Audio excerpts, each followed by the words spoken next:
Hello student, कैसे हो आप लोग। आई होप बहुत अच्छे होंगे। तो आज हम लोग homogeneous linear partial differential equation with constant coefficient हम लोग देखने वाले हैं। ओके, तो इसमें हम लोग किसी भी पार्शियल डिफरेंशियल इक्वेशन जो होंगे वो होमोजेनियस होंगे, लीनियर होंगे एंड विथ कांस्टेंट कोफिशिएंट के साथ होंगे। कोई भी पीडी बोले तो पार्शियल डिफरेंशियल इक्वेशन अगर होमोजेनियस होगा तो उसका हम लोग कैसे सॉल्यूशन करेंगे। होमोजेनियस के साथ हमारा लीनियर भी होना चाहिए एंड विथ कांस्टेंट कोफिशिएंट होना चाहिए, तो उसका हम लोग सॉल्यूशन कैसे फाइंड करेंगे। ओके, तो सबसे पहले तो ये जो आपको homogeneous linear partial differential equation with constant coefficient में जो आपका होमोजेनियस एंड लीनियर है, होमोजेनियस का मतलब एंड लीनियर का मतलब पता होना चाहिए, तभी आपको क्वेश्चन समझ में आएगा एंड उसका सॉल्यूशन आप फाइंड कर पाइएगा। ओके, तो सबसे पहले हम लोग समझते हैं कि होमोजेनियस क्या होता है। ओके, तो यहाँ पे आप देख सकते हैं मैंने एक इक्वेशन ऑफ द फॉर्म लिखा है, एक इक्वेशन लिखा है जहाँ पे A naught D del N Z upon del X के पावर एन प्लस ए के power N into del N into Z upon del X के power N minus one into del Y. ये जो equation आपको दिख रहे हैं सभी में जो यहाँ पे आप देख सकते हैं डेल एन है, इसमें भी डेल एन है, डेल एन है, डेल एन है। इसका मतलब कि जो इक्वेशन दिया गया है वो nth ऑर्डर का है। कितना बार मैंने इसको डिफरेंशिएट किया है, n बार डिफरेंशिएट किया है। तो इसका जो ऑर्डर अगर पूछा जाए कि इस इक्वेशन का ऑर्डर कितना है, तो इसको बोलेंगे हम लोग nth ऑर्डर। ओके, एंड इसकी अगर डिग्री की बात करें तो मैक्सिमम पावर का मैक्सिमम ऑर्डर का डिग्री, तो यहाँ सभी जो ऑर्डर है सबका ऑर्डर सेम है, तो इसका पावर कितना है, 1 है। यहाँ पे आप देख सकते हैं इसका भी पावर 1 है एंड इसका भी पावर 1 है। तो इस इक्वेशन का हम लोग बोल सकते हैं कि डिग्री क्या है, डिग्री मेरा 1 है। ओके, तो हम लोग जानते हैं कि जब भी किसी डेरिवेटिव का पावर या फिर कोई डिपेंडेंट वेरिएबल का पावर अगर 1 होता है तो उसको हम लोग बोलते हैं लीनियर। तो यहाँ आप देख सकते हैं जब हम लोग पीडी की बात करते हैं तो डेरिवेटिव का पावर अगर 1 है तो उसको बोलेंगे हम लोग लीनियर। ओके, डेरिवेटिव या फिर कोई भी डिपेंडेंट वेरिएबल का पावर 1 है तो उसको बोलेंगे हम लोग लीनियर। तो लीनियर का मतलब समझ में आ गया कि जब भी हमारा लीनियर कैसे समझ में आएंगे। लीनियर का मतलब हुआ कि हमारा डिपेंडेंट वेरिएबल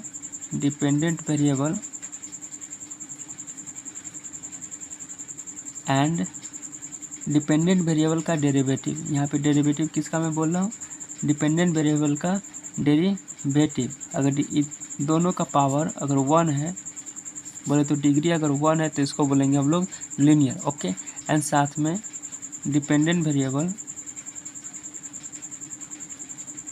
एंड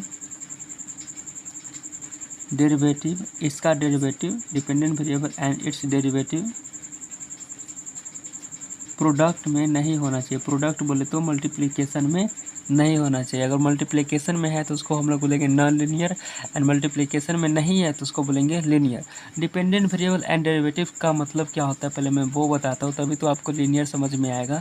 देखो डिपेंडेंट वेरिएबल जैसे कि अगर पार्शियल पीडी में बात करें, पार्शियल डिफरेंशियल इक्वेशन में, तो एक्स वाई जेड 3 वेरिएबल होते हैं जिसमें से जेड को हम लोग डिपेंडेंट वेरिएबल बोलते हैं, एंड एक्स वाई को हम लोग इंडिपेंडेंट वेरिएबल बोलते हैं, तो अगर लीनियर होना है एंड डेरिवेटिव की भी बात करते हैं, पार्शियल डिफरेंशियल इक्वेशन किसे बोलते हैं आप लोग बहुत ही अच्छी तरह से जानते हैं। जिस भी इक्वेशन में अगर डेरिवेटिव टर्म है, अगर डेरिवेटिव टर्म मौजूद है तो उसको बोलेंगे हम लोग डिफरेंशियल इक्वेशन। अगर उस इक्वेशन में अगर पार्शियल डेरिवेटिव टर्म मौजूद है तो हम लोग बोलेंगे पार्शियल डिफरेंशियल इक्वेशन। तो पार्शियल डेरिवेटिव कौन होता है, del Z upon del X into del Z upon del Y, del square Z upon del X square, और भी बहुत सारे पार्शियल डेरिवेटिव टर्म मौजूद रहते हैं। Okay, del X into del Y. तो ये सभी टर्म अगर मौजूद है किसी भी इक्वेशन में तो उसको बोलेंगे हम लोग पार्शियल डिफरेंशियल इक्वेशन। तो यहाँ हम लोग बात करते हैं, देखो यहाँ पे जेड हमारा डिपेंडेंट वेरिएबल है एंड इसका डेरिवेटिव, ये सभी क्या है, जेड का डेरिवेटिव है। देखो यहाँ पे सभी जितने भी टर्म मैंने डिफरेंशिएबल टर्म लिखा है सभी में मैंने जेड को डिफरेंशिएट किया है। इसका मतलब कि जेड हमारा डिपेंडेंट वेरिएबल है एंड इट्स डेरिवेटिव बोले तो जेड का डेरिवेटिव बोले तो जेड को डिफरेंशिएट करेंगे with respect to independent variable. तो del Z upon del X ये हमारा जेड का डेरिवेटिव है। Del Z upon del Y Z का डेरिवेटिव है। ओके, उसी तरह से सभी हमारा जेड का डेरिवेटिव है। तो लीनियर होने के लिए क्या क्या होना चाहिए? लीनियर होने के लिए कहा जाता है कि हमारा Z dependent variable and it's derivative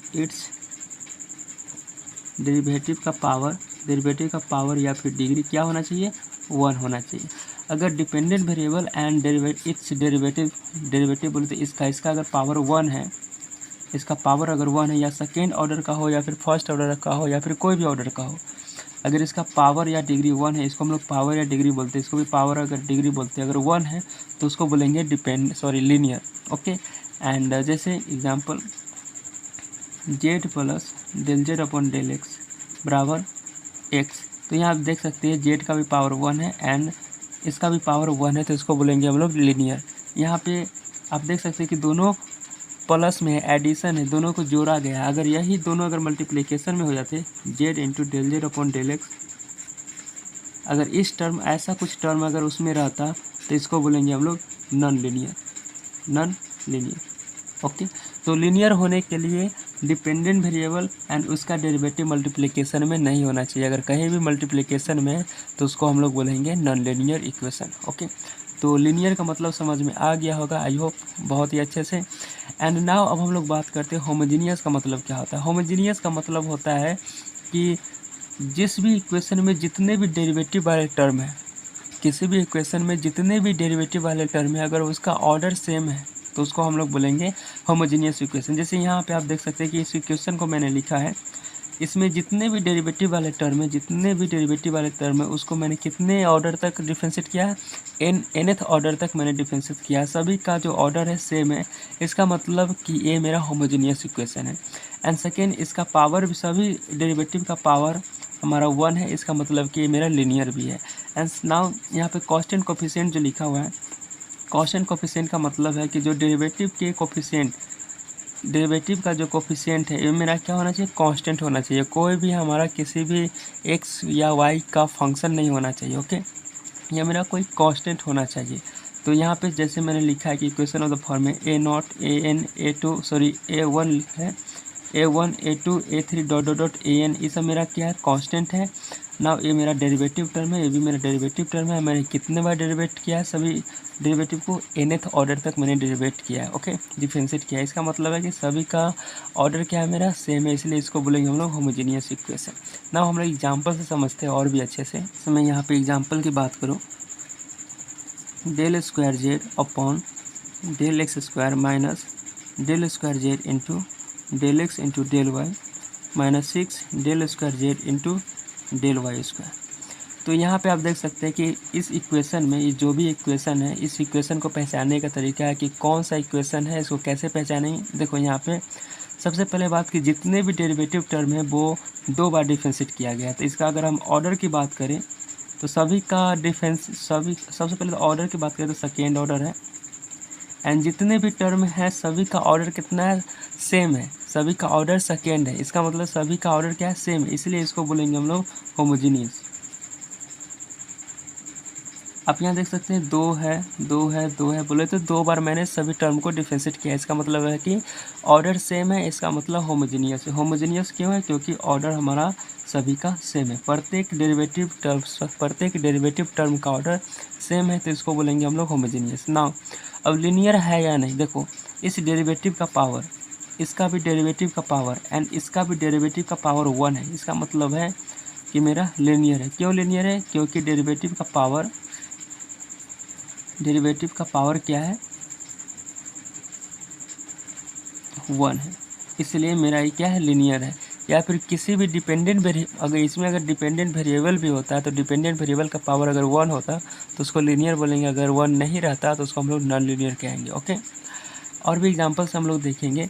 and साथ में आप देख सकते हैं कि डेरिवेटिव का जो कोफिशिएंट है यहाँ पे 1 कोफिशिएंट है। कोफिशिएंट बोले तो इसके मल्टीप्लिकेशन में डेरिवेटिव का मल्टीप्लिकेशन या 1 है, यहाँ भी 1 है, यहाँ पे 6 है, तो यहाँ पे कांस्टेंट कोफिशिएंट इसको बोल सकते हैं कि जो डेरिवेटिव का कोफिशिएंट है वो कांस्टेंट है। इसका मतलब है कि ये जो मेरा इक्वेशन अगर दिया गया है तो इसको हम लोग लिख सकते हैं, सबसे पहले बात की होमोजीनियस है, दूसरा लीनियर है, homogeneous linear partial differential equation, partial तो मेरा क्या है डेरिवेटिव है, यानी पार्शियली डेरिवेटिव टर्म है, इसका मतलब है कि पार्शियल डिफरेंशियल इक्वेशन है। मैंने सभी को पार्शियली डिफरेंशिएट किया है, दो सेकेंड ऑर्डर तक बोले तो 2 बार डिफरेंशिएट किया है। तो इसको हम लोग बोल सकते हैं पहला homogeneous linear partial differential equation, partial differential equation with constant. देखो यहाँ पे क्या कांस्टेंट कोफिशिएंट है, तो इसको हम लोग बोल सकते हैं कांस्टेंट कोएफिशिएंट।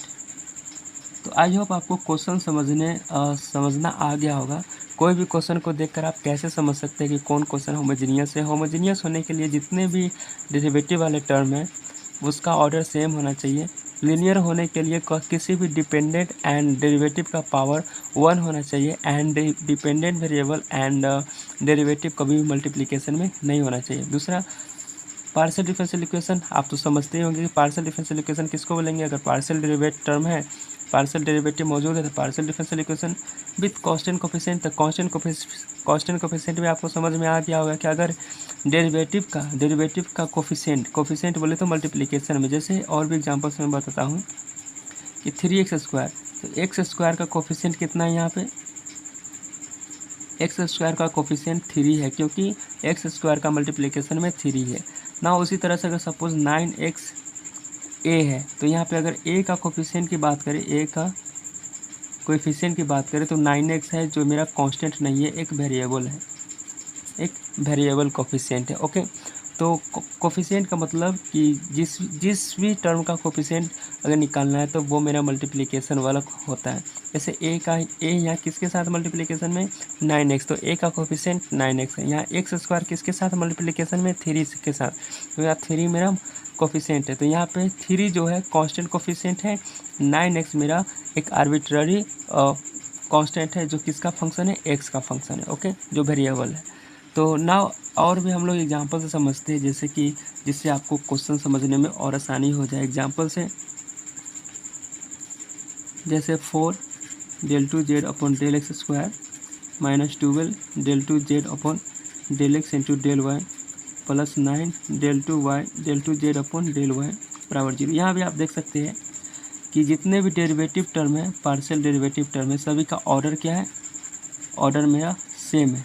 और कितने ऑर्डर का है, सेकेंड ऑर्डर का है। ओके, सभी टर्म कितना है, सभी ऑर्डर सेम है, इसलिए इसको बोलेंगे हम लोग होमोजीनियस। एंड सभी पार्शियल डेरिवेटिव का पावर देखा जाए तो सभी का पावर 1 है, इसका मतलब कि लीनियर है। एंड आप यहाँ पे देख सकते हैं सभी जो इसका कोफिशिएंट की भी बात करें तो मेरा कांस्टेंट कोफिशिएंट है।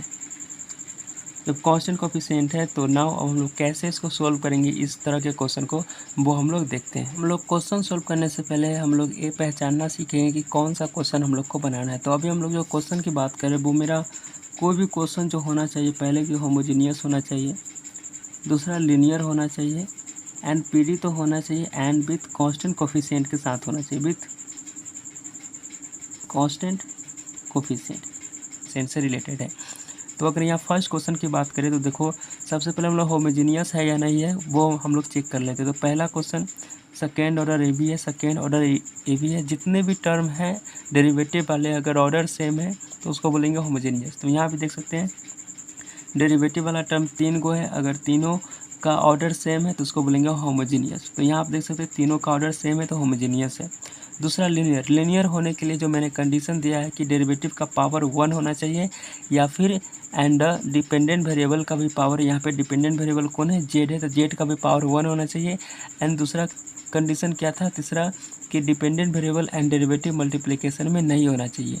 ओके, तो यहाँ पे आप देख सकते हैं कि जितने भी डेरिवेटिव है उसका पावर 1 है, इसका मतलब है कि मेरा लीनियर है। ये जो इस ए हमारा डेरिवेटिव वाले टर्म नहीं है तो इससे हमें कोई लेना देना नहीं है।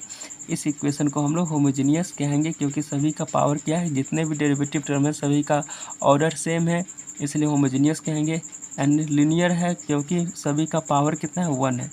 नाउ सेकेंड क्वेश्चन की बात करते हैं, बोले तो ये क्वेश्चन जो हमारा है, इस जो टॉपिक है इसको सेटिस्फाई कर रहा है, तो इस इक्वेशन को, इस पीडी को हम लोग सोल्व करेंगे as a homogeneous linear PD with constant coefficient method से। नाउ सेकेंड क्वेश्चन की बात करें तो सेकेंड क्वेश्चन में देख सकते हैं कि जितने भी डेरिवेटिव वाले टर्म है सभी सेकेंड ऑर्डर का है, इसका मतलब है कि जो गिवन क्वेश्चन है होमोजीनियस है। ओके, एंड दूसरा सभी का पावर भी 1 है, इसका मतलब है कि लीनियर भी है। एंड कांस्टेंट कोफिशिएंट है, तो कांस्टेंट कोफिशिएंट है, तो इसका मतलब है कि ये भी क्वेश्चन को हम लोग देखेंगे, सॉल्व करेंगे। नाउ तीसरा क्वेश्चन में जितने भी डेरिवेटिव टर्म है वो मेरा सेकेंड ऑर्डर का है, इसका मतलब है कि होमोजेनियस है। दूसरा कि अगर लीनियर है या नहीं, तो यहाँ आप देख सकते हैं डेरिवेटिव का पावर 1 है, यहाँ भी डेरिवेटिव का पावर 1 है, इसका मतलब है कि लीनियर है। लेकिन नहीं, लीनियर नहीं है, क्योंकि यहाँ पे जेड डिपेंडेंट वेरिएबल के साथ डेरिवेटिव मल्टीप्लिकेशन में है। इसका मतलब कि एक क्वेश्चन जो गिवन इक्वेशन है मेरा नॉन लीनियर है। नॉन लीनियर क्यों हुआ? क्योंकि यहाँ डिपेंडेंट वेरिएबल जेड एंड इसका डेरिवेटिव, इसका सेकेंड ऑर्डर डेरिवेटिव दोनों क्या मल्टीप्लिकेशन में है, तो इसको हम लोग बोलेंगे नॉन लीनियर। तीसरा, यहाँ पे आप देख सकते हैं कि डेरिवेटिव का जो कोफिशिएंट है वो मेरा क्या है, कांस्टेंट भी नहीं है, तो इसको हम लोग बोलेंगे कांस्टेंट भी नहीं है, तो इसको लिख सकते हैं कि कांस्टेंट नहीं है। तो इस जो इक्वेशन को हम लोग, ये जो मेथड है homogeneous linear partial differential equation with constant coefficient का जो हम लोग सीखने वाले हैं, इस मेथड से हम लोग इसको नहीं बनाएंगे, ये मेरा सिलेबस में नहीं है। नाउ इसको भी चेक करते हैं। क्वेश्चन नंबर थर्ड जो जितने भी डेरिवेटिव टर्म है सभी सेकेंड ऑर्डर का है, इसका मतलब है कि होमोजेनियस है। दूसरा कंडीशन, अगर ये इसका पावर 1 है तो इसका मतलब कि मेरा लीनियर है, या फिर कोई भी डिपेंडेंट वेरिएबल से भी मल्टीप्लिकेशन में नहीं है तो मेरा इसका मतलब है कि लीनियर है। अगर सपोज यहाँ जेड प्लस होता तो यहाँ पे डेरिवेटिव के साथ क्या एडिशन में है, अगर मल्टीप्लिकेशन में होता तो लीनियर हो जाता। अगर जेड प्लस भी अगर दे दिया जाए फिर भी मेरा लीनियर रहेगा। ओके, जेड का पावर अगर स्क्वायर कर दिया जाए तो मेरा नॉन लीनियर हो जाएगा। जेड का पावर 1 है तो मेरा लीनियर कहलाएगा। ओके ना, एंड तीसरा कंडीशन कि यहाँ पे सभी के कांस्टेंट कोफिशिएंट है। कांस्टेंट कोफिशिएंट कितना है? यहाँ पे 1 है, यहाँ भी 1 है, तो इसको हम लोग बोलेंगे homogeneous linear partial differential equation with constant coefficient. तो इसको भी हम लोग अभी इसका सलूशन देखेंगे। नाउ यहाँ आप देख सकते हैं कि जितने भी डेरिवेटिव टर्म है सभी का ऑर्डर क्या है? 2 है, इसका मतलब है कि ये मेरा होमोजेनियस है। दूसरा कंडीशन, लीनियर है या नहीं, तो देखने से आपको लग रहा है कि यहाँ पे डेरिवेटिव के साथ डिपेंडेंट वेरिएबल मल्टीप्लिकेशन में, इसका मतलब है कि ये मेरा लीनियर नहीं है, इसका मतलब नॉन लीनियर है। एंड जब डिपेंडेंट वेरिएबल टर्म हो गया तो कांस्टेंट कोफिशिएंट भी नहीं है। ओके नाउ यानी कि इसको हम लोग सोल्व अभी नहीं करेंगे, ये मेरा सिलेबस में नहीं है। नाउ इसको चेक करो, ये मेरा क्या है? सेकेंड ऑर्डर है, मेरा फर्स्ट ऑर्डर है, इसका मतलब है कि नॉन होमोजेनियस है, नॉन होमोजेनियस है। इसको हम लोग सॉल्व नहीं करेंगे क्योंकि सिलेबस के अभी बाहर है। नॉन होमोजेनियस को भी सॉल्व करना है, बट अभी वाले टॉपिक में हमको सिर्फ ओनली एंड ओनली होमोजेनियस देखना है। दूसरा, इसका पावर 1 है, इसका मतलब क्या है? या क्या dependent variable and it's derivative, अगर ये दोनों का पावर अगर 1 है तो इसका मतलब कि लीनियर है, तो हाँ ये मेरा लीनियर है। यहाँ पे कोई भी डिपेंडेंट वेरिएबल नहीं है, यहाँ पे ओनली इसका डिपेंडेंट वेरिएबल का ओनली डेरिवेटिव टर्म है एंड इसका पावर 1 है, इसका मतलब है कि मेरा लीनियर है। Sine X and cos Y की बात करें तो एक्स वाले टर्म हमारा इंडिपेंडेंट वेरिएबल होते हैं, तो इससे लेना देना हमें नहीं है, सिर्फ हमें लेना देना है dependent variable and it's derivative से। ओके, तो मेरा नॉन होमोजेनियस लीनियर है। एंड अगर कोफिशिएंट की बात करें तो यहाँ भी इसका कोफिशिएंट 1 है, इसका भी कोफिशिएंट 1 है, तो इसको बोलेंगे हम लोग कांस्टेंट कोफिशिएंट। ओके, तो इसको तो सोल्व नहीं करेंगे, हम लोग सिर्फ सोल्व करेंगे homogeneous linear partial differential equation with constant coefficient का ना। तो अगर इसके सॉल्यूशन की बात करें तो इसका सॉल्यूशन 2 पार्ट में मिलते हैं आपको। अगर इसका कंप्लीट सॉल्यूशन की बात करूँ मैं,